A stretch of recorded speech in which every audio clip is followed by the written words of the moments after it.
I think we a lot of times forget that very point. No, I think we forget the point of the consumption, right? I mean, obviously, Brian and Dennis both, doing what they do, understand, and obviously from Bonfire's engineering perspective, understand what it takes to drive broadband. But I think, understanding the different applications, like what is the impact to a net broadband network, and from I guess, a design, support, and just usability.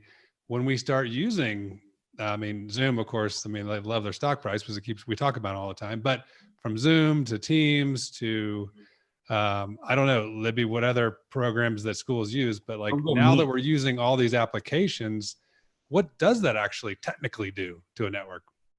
Dave? Yeah, the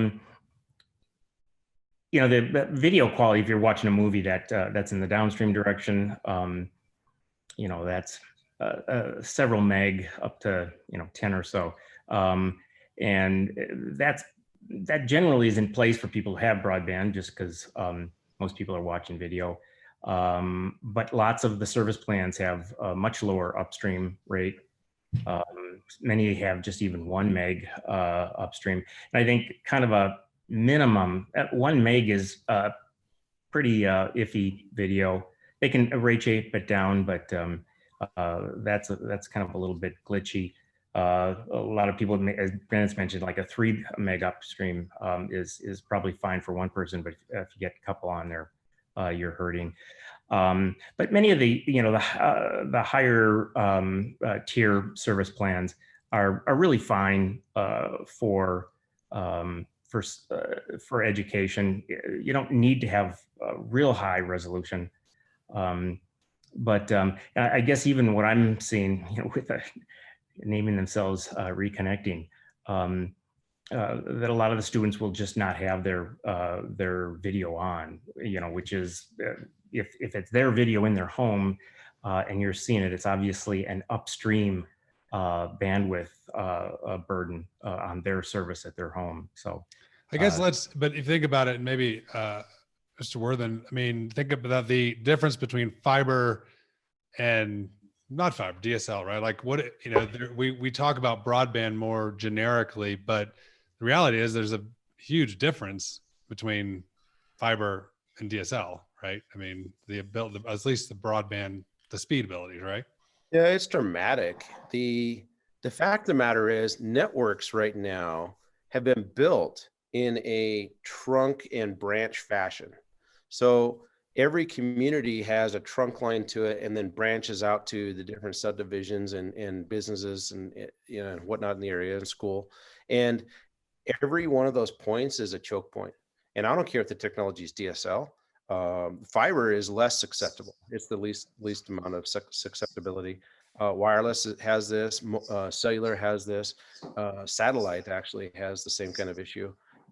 Everywhere is a choke point as you get closer to that trunk line. So it's like a big funnel, right? And everybody's contending for that same data.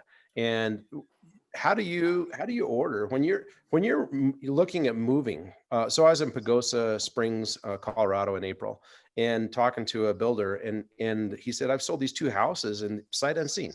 There's people moving from the largest city to Pagosa Springs because because of this COVID environment and whatnot, and they haven't even asked about broadband. So this is my broadband contractor who also does water lines, and he said, can you believe they haven't even asked about broadband? And there's not a lot of options there. And so what's interesting is, I don't think people are knocking on the doors or asking the right question of their broadband provider. What everybody does is they shop on price, they shop on advertised speed, and then they have an experience. And the worst, or the more horrible the experience is when you set it up, the least likely you are to actually move to another product, because you remember the pain you went through.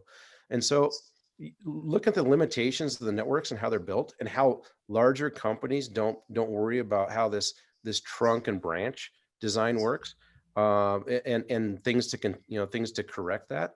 That's the real problem, is the contention in the network and coax. Within cable networks, DSL, wireless, satellite, it's all an issue. And that's a problem we should be working on right now.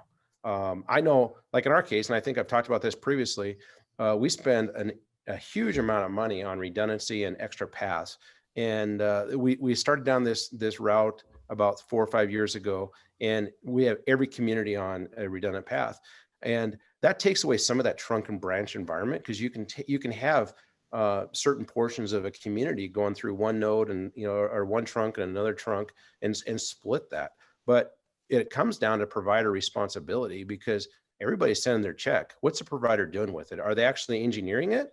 Or are they saying, hey, this is the best it gets? Because if you look at everybody's SLA and everybody's agreement, it buried deep in everyone's, and, even ours to some degree, it says, hey, this is best efforts. If you want the bulletproof Cadillac solution, it's going to cost you a different amount. So it's a trial and error thing. And that's what everybody's going through right now, is this trial and error.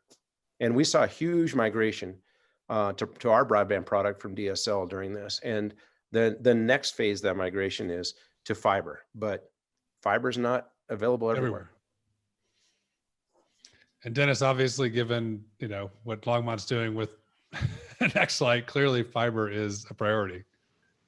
Fiber's everywhere, and like Brian said, we've had to increase capacity to keep up with demand. I mean, we were 10 gig links, out of the network into Denver and up to Cheyenne, and, using 4 different providers to carry that traffic. And now we've upgraded those 10 gig links, one to 100 gig, and another one, all the other 3 to 40 gig links. So, you have to keep making the investment in the, to handle the capacity and the needs of the community. At the first about month, I think it was right around April 19th or 20th, our demand on the network peaked at 82 gigs. And that was like 8 or 9 o'clock in the evening. So we realized at that point, if we were to take an outage on any one of those single links, that we would be in trouble. And so this year we've really worked on, on expanding the network and getting more capacity, more paths out, more capacity out of the network, so that we don't have those contention issues should one of the links go down. The others that are there can support it. And I want to point out, this is exactly what I'm talking about. Dennis is taking the time with his team to actually plan, look at eventualities, not wait for there to be an issue, right? Yeah. So you look at your traffic patterns, you plan ahead, you say, oh, I'm hitting 60% threshold on this circuit, I better upgrade it. And not every provider does that. Yeah. I guess let's even make it real for this conversation with students, right? Like in that situation, if a link goes down, it's not just affecting, it used to be businesses and homes, and it's, hey, you're out, it's an inconvenience. If it goes down now, you stop learning, right? Learning stops. Like you've stopped the process that now has become the de facto education model, right? Which everything stops. Everything stops. Everything, right? I mean, absolutely. Well, and I think from an education standpoint, we were seeing so many inequities and so much change in terms of how much students are learning, that we're really feeling the urgency around every minute counts. And so, one day, half a day, a couple hours really is a big deal in the grand scheme of things. I mean, we had to laugh about it a little bit this week when we had, what would have been a snow day last year and turned into an online learning day this year. And my teachers were like, the pandemic has even taken our snow days away, right? But we couldn't afford to lose another day. And that's just true. Given the loss of learning that's happened and where we're at, every minute counts.